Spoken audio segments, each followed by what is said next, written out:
Hi there. So, I hope you all are fine. So, today we are going to discuss one of the important aspects of task 1, and that is pie chart. So, let's begin the class. So, this is how you get a pie chart. Quite colorful, isn't it? Yeah, let's check it out. So, this kind of graph you are going to get, or a pie chart you are going to get, this is called pie chart. So, before doing a question, let's discuss some of the important aspects which are required for a pie chart. When you analyze the pie chart, you should analyze the following things: maximum, followed by minimum, similar, striking feature. Up, let me explain how to do it. कभी भी आप कोई task 1 करते हैं, आपने ध्यान दिया होगा कि हम कुछ इंपॉर्टेंट चीजों पर ध्यान जरूर देते हैं. So what I tell my students is कि अगर आप सबसे पहले इन चीजों को चॉक आउट कर लीजिए कि मैक्सिमम कहाँ पर है, फॉलोड बाय मतलब सेकंड नंबर पे क्या है, मतलब मैक्सिमम को किसने फॉलो किया है, आसपास होना. मिनिमम सबसे कम. सिमिलर मतलब ऐसा कोई है जहां दोनों में परसेंटेज सेम हो. और स्ट्राइकिंग फीचर अगर इंक्रीज डिक्रीज है तो किसका ड्रास्टिक इंक्रीज हुआ, ड्रामेटिक इंक्रीज हुआ या ग्रेजुअल डिक्रीज हुआ, स्ट्राइकिंग फीचर. तो सबसे पहले in order to save your time आपको ये 5 चीजें अपने पाई चार्ट, लाइन ग्राफ उसमें चॉक आउट करनी है. Let's see the pie chart again. तो मैक्सिमम अगर आप बॉयज का देखें तो मैक्सिमम कहाँ पर है, कंप्यूटर गेम्स. यहाँ हम बता रहे कि बॉयज ने कंप्यूटर गेम सबसे ज्यादा खेला. और बॉयज का और गर्ल्स का मैक्सिमम देखें तो गर्ल्स ने सबसे ज्यादा क्या खेला. Let's check it out. या girls were more interested in dancing. Dancing में गर्ल्स ने सबसे ज्यादा टाइम डिवोट किया या सबसे ज्यादा इंटरेस्ट दिखाया. अब हम बॉयज का देखते हैं तो सेकंड नंबर पर ऐसा कुछ है जो कंप्यूटर गेम्स के आसपास हो. या बास्केटबॉल. बास्केटबॉल तो हम बोल सकते हैं boys showed maximum interest in computer games and this was followed by basketball.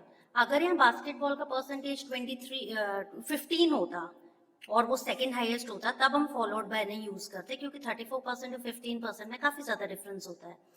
Followed by मतलब उसके आसपास और सेकंड नंबर पर, तो दैट इज बास्केटबॉल. और मिनिमम देखें बॉयज का तो this is listening to music and skate boarding.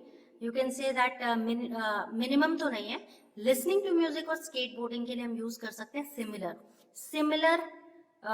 Similar number of boys showed interest in listening to music and skateboarding, तो यहाँ सिमिलैरिटी आ गई. और अगर हम रीडिंग की बात करें तो only 2% of the boys were interested in reading. So reading was given minimum time. ठीक है. ऐसे गर्ल्स की बात करें तो maximum dancing followed by reading.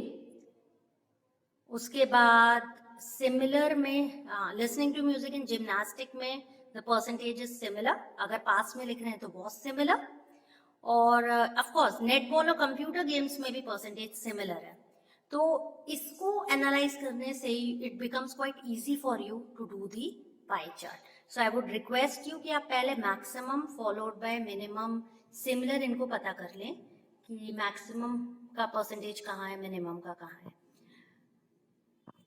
सबसे ज्यादा इंपॉर्टेंट पाई चार्ट में ये फिगर्स भी होते हैं कि आपको फिगर्स हमेशा 50%, 33% ना लिखकर हमें इस तरह यूज करना चाहिए: a half, a third, 2/3, 3/4, a quarter. So please learn this. अगर आपको नहीं पता कि फिगर्स में अ हाफ क्या होता है या अ थर्ड क्या होता है, अ थर्ड मीन्स 33% या उसके आसपास भी है तो आप ऑलमोस्ट अ थर्ड बोल सकते हैं. 66% मतलब 2/3, 75% मतलब 3/4 और 25% मतलब अ क्वार्टर. अब हम देखते हैं कि इसको सेंटेंस में कैसे फ्रेम कर सकते हैं. जैसे हमने फर्स्ट लिया अ हाफ. सेंटेंस देखें. Almost a half of the expenditure was on food. करीबन आधा खर्चा फूड पर था. तो आप यहाँ almost 50% of the expenditure was on food भी लिख सकते हैं, है ना. या आप लिख सकते हैं almost a half of the expenditure was on food. दूसरा देखें. अब मैंने सेंटेंस एक्सपेंडिचर से स्टार्ट किया. 2/3 अगर मुझे बोलना है, expenditure on entertainment was 2/3 of the total expenditure. यहाँ आप लिख सकते थे expenditure on entertainment was 66% of the total expenditure. तो 66% की जगह मैंने क्या लिख दिया, 2/3। आप देख सकते हैं 2/3 की परसेंटेज क्या है टेबल में, 66%। तो पाई चार्ट में कोशिश करो, ऑफ कोर्स हर सेंटेंस में ऐसा नहीं करना है 1/3 और 3/4, लेकिन कुछ सेंटेंसेस हों जिसमें हम ये फिगर्स यूज करें। तो आप अगर इन दोनों सेंटेंस को एनालाइज करते हैं, इस तरह आप अपने बाकी सेंटेंस भी बना सकते हैं। Let's check it out. जैसे फर्स्ट सेंटेंस है ऑलमोस्ट अ हाफ, तो अब मैं यहाँ लिख सकती हूँ almost a third of the expenditure was on food, almost 2/3 of the expenditure was on food, almost 3/4 of the expenditure was on food, या almost a quarter of the expenditure was on food. ऐसे ही expenditure on entertainment was 1/3 of the total expenditure, expenditure on entertainment was 3/4 of the total expenditure on entertainment was a quarter of the total expenditure. ये जरूर involve करें आप अपने pie chart में, but in few sentences, not in all. Let's see further. अगर 75 to 80% के बीच में percentage है तो हम बोल सकते हैं अ वेरी लार्ज मेजॉरिटी, ब्रैकेट में हम परसेंटेज लिखते हैं, जैसे very large majority of amount was spent on education. 65 और 75% के बीच में है तो अ सिग्निफिकेंट प्रपोर्शन, प्रपोर्शन का मतलब होता है परसेंटेज, सिग्निफिकेंट मतलब अच्छा खासा। 10 to 15 के बीच में है तो माइनॉरिटी, और 5% है तो a very small number. Let's see some sentences.